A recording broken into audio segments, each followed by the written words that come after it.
घर से बाहर निकलते ही आपको खांसी शुरू हो जाती है या सांस लेने में प्रॉब्लम पैदा होती है, डस्ट एलर्जी की वजह से छींकें आना शुरू हो जाती हैं, ये सब एक ब्रोंकाइटिस की वजह से होता है। इसके इलाज के लिए होम्योपैथिक मेडिसिन एंटीमोनियम टॉट का इस्तेमाल करके आप इसके छुटकारा हासिल कर सकते हैं।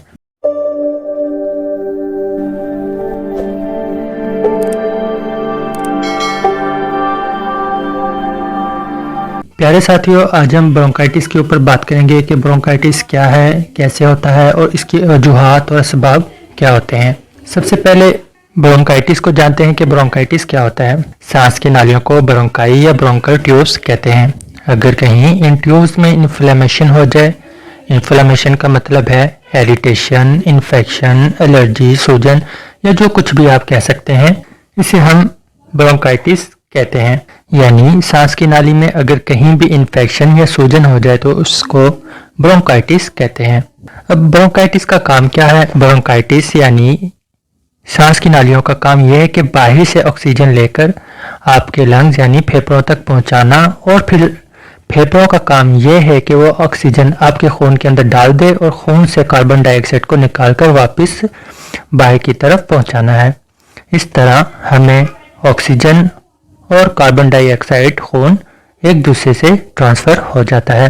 ब्रोंकाइटिस में यह होता है कि जो सांस की नालियां होती हैं, चाहे वो बच्चों में हो या बड़ों में, वो छोटी हो जाती हैं, पतली हो जाती हैं।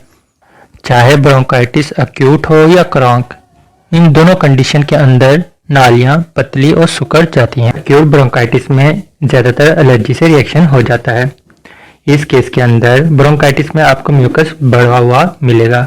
सांस की नाली में एक नॉर्मल सिक्रीशन होता है जिसको म्यूकस कहते हैं। म्यूकस का काम ये होता है कि जो सांस की नाली में डस्ट, पार्टिकल या किसी भी किस्म का कचरा सांस की नाली में जाता है तो वो उसके साथ चिपक जाता है और म्यूकस लगातार बाहर की तरफ पुश होता रहता है।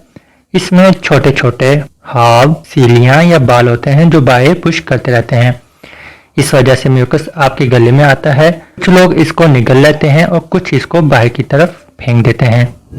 अगर गाढ़ा म्यूकस होता है तो ये आपके गले के साथ चिपक जाता है। इसी वजह से आपको गले के अंदर आवाज करके जोर के साथ इसको बाहर निकालना पड़ता है या फिर अंदर की तरफ निकालना पड़ता है। यानी आपको बार बार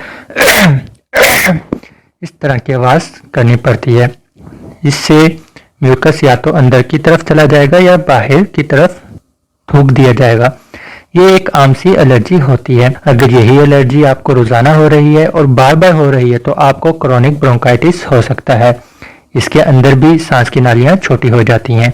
COPD क्रोनिक ब्रोंकाइटिस की एक वजह होती है। इसकी वजूहात में स्मोकिंग की वजह से भी हो सकती है, तंबाकू की वजह से भी ये हो सकती है, या चूल्हा फूकने की वजह से भी होती है, पोल्यूशन की वजह से, यहाँ तक कि बाहर की डस्ट एलर्जी की वजह से भी हो सकती है। अब हम ब्रोंकाइटिस के अलामात के बारे में जानते हैं और पहचानेंगे कि हमें ब्रोंकाइटिस है या नहीं। थोड़ी सी खांसी आएगी, म्यूकस आएगा यानी बलगम भी आ सकती है। म्यूकस या बलगम मुख्तलिफ कलर की हो सकती है, गाढ़ी हो सकती है, पतली हो सकती है, ग्रीन हो सकती है, येलो भी हो सकती है, वाइट भी हो सकती है, ग्रे भी हो सकती है। बाजुकात म्यूकस के अंदर ब्लड भी आ सकता है। अगर ब्लड ज़्यादा आ रहा हो तो और साथ में शदीद तरह की खांसी आ रही हो तो आपको इस बात का भी डर हो सकता है कि कहीं ये ट्यूबरकुलोसिस भी ना हो, क्योंकि ट्यूबरकुलोसिस ब्रोंकाइटिस की वजह भी बन जाता है। नंबर 2, अगर आपका सांस फूलना शुरू हो जाए और सांस फूलने की वजह से आपको थकावट भी हो रही हो। नंबर 2, ब्रोंकाइटिस की वजह से आपका सांस फूलना शुरू हो जाएगा और सांस फूलने की वजह से आपको थकावट भी हो सकती है। आपको जिस्म के अंदर जितनी ऑक्सीजन की ज़रूरत होती है वो ऑक्सीजन आपके जिस्म को नहीं मिल पाएगी, जिसकी वजह से आपको हल्का बुखार भी हो सकता है। बुखार होने की अलामत वक़्त और मौसम के ऊपर डिपेंड करता है। ब्रोंकाइटिस की शिकायत बुखार, नज़ला, ज़ुकाम के बाद होती है, क्योंकि नज़ला, ज़ुकाम और बुखार में जिस्मानी कमज़ोरी की बिना पर इन्फेक्शन के अमकानात ज़्यादा हो जाते हैं। बाज़ औक़ात सर्दी के मौसम में सफ़र करने से भी ब्रोंकाइटिस हो जाता है। ठंडी हवा की जद में ज़्यादा देर रहने की वजह से भी ब्रोंकाइटिस हो जाता है। सर्दियों में ठंडी तसीर या ठंडी अशिया, कुल्फ़ी यानी आइसक्रीम वगैरह खाने से भी ब्रोंकाइटिस हो जाता है। गर्म सर्द होने की वजह से भी, यानी कि आप सर्दियों में हीटर के सामने बैठे हों, हीटर के सामने से उठकर आप फ़ौरन नहा लें, इसकी वजह से भी ब्रोंकाइटिस हो जाता है। اگر سردیوں میں پہنے ہوئے کپڑے اتفاقی طور پر بھیگ جاتے ہیں اور آپ کپڑے چینج نہیں کرتے اور زیادہ دیر تک پہنے رکھتے ہیں تو بھی آپ کو برونکائٹس ہو سکتا ہے۔ یہ بیماری بچوں میں زیادہ ہوتی ہے کیونکہ سردی میں بچوں کا پیشاب میں بھیگا رہنے کی وجہ سے بھی برونکائٹس ہو جاتا ہے، کیونکہ بچوں کا جسم زیادہ وقت تک گیلا رہتا ہے اور بچوں کے اندر انفیکشن پیدا ہونے کا خطرہ بڑھ جاتا ہے۔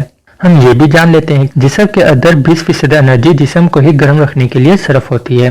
جب جسم کے نظام کو کسی وجہ سے زیادہ دیر تک جسم کو گرم رکھنے کے لیے کام کرنا پڑے تو ساتھ ساتھ بھوک، بیماری، جسمانی کمزوری اور تھکاوٹ محسوس ہونے لگتی ہے۔ اس بنا پر قوت مدافعت بھی کم ہو جاتی ہے، جس سے ہوا کی نالی میں موجود جراثیم کو جسم کے اندر اثر انداز ہونے کا موقع مل جاتا ہے اور جراثیم انفیکشن پیدا کرنے میں زیادہ طاقتور ہو جاتے ہیں۔ بعض لوگوں کو موسم کے بدلنے یعنی گرمیوں کے بعد سردی یا سردیوں کے بعد گرمی کے ساتھ نزلہ، زکام اور برونکائٹس ہو جاتا ہے۔ برونکائٹس بڑی بیماریوں میں شامل نہیں۔ بعض لوگوں کو کسی چیز کی الرجی مثلاً گرد و غبار، دھواں یا کسی چیز کے پینے سے نزلہ زکام کی علامات شروع ہو جاتی ہیں اور ساتھ ہی برونکائٹس کی علامات بھی ہوتی ہیں، مثلاً کمرے سے باہر نکلتے وقت کسی چیز سے آپ کو الرجی ہو رہی ہو، یا سڑک پر آتے ہی فوراً کھانسی شروع ہو جاتی ہے یا لگاتار کھانسی آتی رہتی ہے۔ یہ عارضی علامات الرجی کی بنا پر ہوتی ہے۔ اسی وقت تھوڑی دیر بعد آرام آ جاتا ہے۔ اگر موسم کی تبدیلی یا نزلہ زکام کے بعد برونکائٹس کی شکایت ہو تو جسم میں سستی، چھاتی میں درد یعنی چیسٹ پین، بخار کی کیفیت، فیور، کھانسی یعنی کف ہوتی رہتی ہے۔ بعض دفعہ ملیریا بخار اترنے کے بعد بھی برونکائٹس کی وجہ سے بھی کھانسی ہو سکتی ہے۔ اس بیماری میں آغاز میں صبح کو زوردار کھانسی ہوتی ہے، عموماً صبح کو بستر سے اٹھنے کے بعد خشک یا تر کھانسی آتی ہے یا شام کو مغرب کے بعد کھانسی اٹھتی ہے۔ بعض دفعہ برونکائٹس کی وجہ سے آنے والی کھانسی 1 سے 2 ماہ آتی رہتی ہے، پھر خود بخود ٹھیک ہو جاتی ہے۔ بعض دفعہ 1-2 ہفتے کے بعد آرام آ جاتا ہے۔ اگر 1 ماہ تک لگاتار کھانسی آتی رہے تو ٹیسٹ کروانے چاہیے۔ اب اس کے اندر ہم کون سے ٹیسٹ کروا سکتے ہیں؟ سب سے پہلے ہمیں ایکس رے ٹیسٹ کروانا پڑتا ہے اور اس کے بعد خون کا CBC یعنی مکمل ٹیسٹ کروانا پڑتا ہے۔ ایکس رے کے اندر سانس کی نالیاں یعنی برونکس میں آپ کو انفیکشن، سوزش اور بلغم نظر آئے گی۔ اس بات کو بھی جان لیتے ہیں کہ اس کے اندر ہم کون سی احتیاطی تدابیر اور کون سے گھریلو ٹوٹکے استعمال کر کے خود کو برونکائٹس یا الرجی سے محفوظ رکھ سکتے ہیں۔ سب سے پہلے سردیوں کے موسم میں خود کو گرم کپڑوں میں ڈھانپ کر رکھیں۔ ٹھنڈا پانی بالکل بھی استعمال نہیں کریں۔ سردیوں کے موسم میں چاول کا استعمال بالکل ترک کر دیں۔ اس کے علاوہ جب بھی آپ نے پانی پینا ہو تو کوشش کریں پانی گرم کر استعمال کریں۔ اگر آپ کو سانس لینے میں پرابلم ہو رہی ہے تو نیم گرم پانی سے آپ کو وہ پرابلم بالکل بھی نہیں ہوگی۔ اس کے علاوہ گرم پانی کے اندر شہد ڈال کر استعمال کرنے سے بھی برونکائٹس میں افاقہ ہو سکتا ہے۔ اب ہم اس کے علاج کے بارے میں بات کرتے ہیں کہ ہومیوپیتھی کے اندر کون سی میڈیسنز ہم استعمال کر سکتے ہیں۔